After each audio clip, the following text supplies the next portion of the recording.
वसुदेवसुतं देवं कृष्णचाणूरमर्दनं देवकी परमानंदम कृष्णं वंदे जगद्गुरुम। सम्माननीय गीता साधक बंधुओं, जय श्री कृष्ण, राधे राधे। हमने कल और परसों के श्लोकों में जो गीता जी के प्रथम अध्याय के 15वें और 16वें अध्याय श्लोक थे, इसमें पढ़ा था। 15वां श्लोक था, पांचजन्य ऋषिकेशो देवदत्तं धनंजय पौंड्रम दद्मो महाशंखम भीमकर्मा ब्रकोदर। तो यहाँ पर अंतर्यामी भगवान श्री कृष्ण ने पांचजन नाम के और धनंजय अर्जुन ने देवदत्त नाम के शंख को बजाया। भयानक कर्म करने वाले जो बरकोदर भीम थे, उन्होंने पौंड्र नाम के महान शंख को बजाया। 16वें श्लोक में अनंत विजयम राजा कुंती पुत्रो युधिष्ठिर नुकुलः सहदेवश्च सुघोषमणि पुष्पक। तो यहाँ पर कुंती पुत्र राजा युधिष्ठिर ने अनंत विजय नाम के शंख को बजाया। नकुल और सहदेव ने सुघोष और बणि पुष्पक नाम के शंख बजाए। अब आज के 17वें श्लोक में किस किस ने कौन कौन से शंख बजाए, तो 17वां श्लोक लीजिए। काश्चस्य परमेश्वास शिखंडीश्च महारथ दृष्टद्युम्नो विराटश्च सात्विकेश्च पराजिता। तो यहाँ काश्यश्च यानी काशीराज और काशीराज, परमेश्वास्य ये कैसे थे? परमेश्वास्य श्रेष्ठ धनुर्धारी थे। शिखंडी च महारथ है, और शिखंडी बड़े भारी बलवान महारथी थे। दृष्टद्युम्न विराटश्च, दृष्टद्युम्न और विराट सात्विकिश्च पराजित, और सात्विकी ये भी कैसे थे? अपराजिता, जो किसी के द्वारा पराजित नहीं किए जा सकते हों, ऐसे थे। तो यहाँ पर संजय फिर युधिष्ठिर को कहते हैं, उनको धृतराष्ट्र को बोलते हैं कि राजन, श्रेष्ठ धनुष वाले काशीराज और महारथी शिखंडी और धृष्टद्युम्न और राजा विराट और अजय अपराजित सात्विकी, इन्होंने फिर शंख बजाए। अब हम इनके एक एक जो यहाँ पर आए हैं महारथी, इनका अलग अलग वर्णन करते हैं। काश्यश्च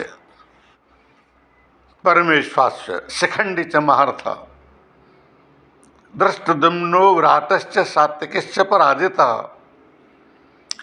सबसे पहले हम शिखंडी की व्याख्या करते हैं।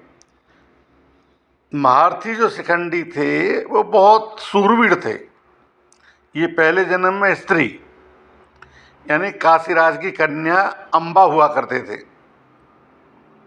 और इस जन्म में राजा द्रुपद के यहाँ पुत्री रूप में जन्म लिया इन्होंने।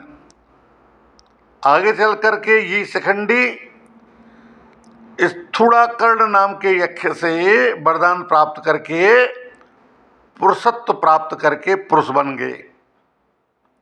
अब भीष्म पितामह इन सब बातों को भली प्रकार से जानते थे और शिखंडी को स्त्री समझते थे। इस कारण से वो शिखंडी पर बाण नहीं चलाते थे। अर्जुन ने युद्ध के समय इसी को, किसको? शिखंडी को आगे करके भीष्म जी पर बाण चलाए और उनको रथ से नीचे गिरा दिया। तो यहाँ महारथी शिखंडी के साथ ही अन्य जो महारथी हैं, काश्च परमेश्वास, ये काशीराज जो हैं कैसे हैं? परमेश्वास, श्रेष्ठ धनुष वाले हैं। अब काशीराज के बारे में हमने अभी पढ़ा ही था, और क्या था कि काशीराज की 3 पुत्रियां थी, अम्बा, अम्बालिका, अंबिका। और जो अम्बा पुत्री थी वही अगले जन्म में जाकर के, पूर्व जन्म में जो अम्बा थी वो इस जन्म में जाकर के शिखंडी के रूप में महाराज द्रौपदी की पुत्री बनी थी, और द्रौपदी भी उन्हीं की एक बहन थी। धृष्टद्युम्न, ये इनके भाई थे धृष्टद्युम्न। धृष्टद्युम्न विराटश्च, धृष्टद्युम्न और द्रौपदी दोनों ही अग्नि से प्रकट हुए थे, और धृष्टद्युम्न ने द्रोणाचार्य का वध करने के लिए ही पैदा हुए थे, या इनको यज्ञ के द्वारा पैदा किया गया था। और बाद में फिर धृष्टद्युम्न ने द्रोणाचार्य का वध किया था। इसके बाद में आता है धृष्टद्युम्नो विराटश्च, और विराट। विराट क्या थे? ये मत्स्य देश के राजा थे, और ये भी पांडवों की सेना के महारथी थे, धृष्टद्युम्न की तरह ही, शिखंडी की तरह ही, काशीराज की तरह ही। ये विराट के पुत्र और पुत्री उत्तरा थे। विराट के पुत्री जो उत्तरा थी वो अभिमन्यु की पत्नी थी, और इस प्रकार से अर्जुन और विराट नरेश दोनों समधी हुए। विराट नरेश ने पांडवों का पक्ष लेते हुए पांडवों की सेना में सम्मिलित हुए।